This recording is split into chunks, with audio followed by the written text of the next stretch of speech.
So I tried Blender's latest sculpting and modeling workflows, and now I will give you my honest opinion. So, Blender in 2025 is insanely capable. The sculpting brushes have been refined, multi workflow are smoother, and the performance on modern GPUs is far better than it was few years ago, and that their community threads and hand-on posts confirm that Blender now can handle many high-poly tasks that used to be ZBrush territory. With that said, ZBrush still holds a lead in raw sculpting, ergonomics, and brush fidelity.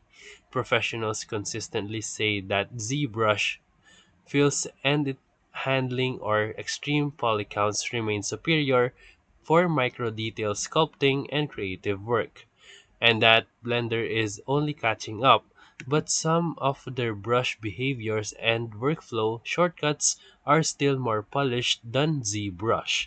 So in practicing my workflow, the test feels like this.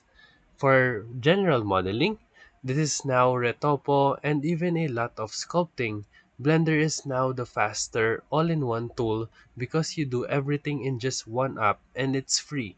So if you are producing character concepts, game-ready assets, or you need an entirely open pipeline, Blender is unbeatable value.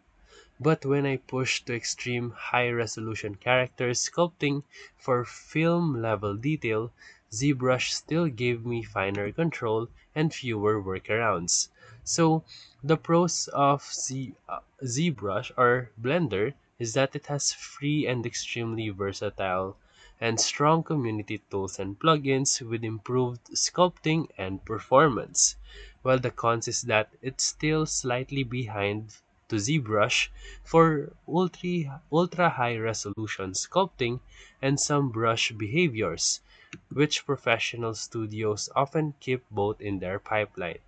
So, for final verdict, if you are on a budget and you are conscious about it, or you want a single tool pipeline, Blender is basically all you need in 2025. But if you are a pro sculptor and you chase absolute micro detail and the most refined brush toolkit, ZBrush retains that crown. Because most pros use both, so either way it's feasible. And that's it. So if this video helped you, make sure to like and subscribe. Thank you for watching.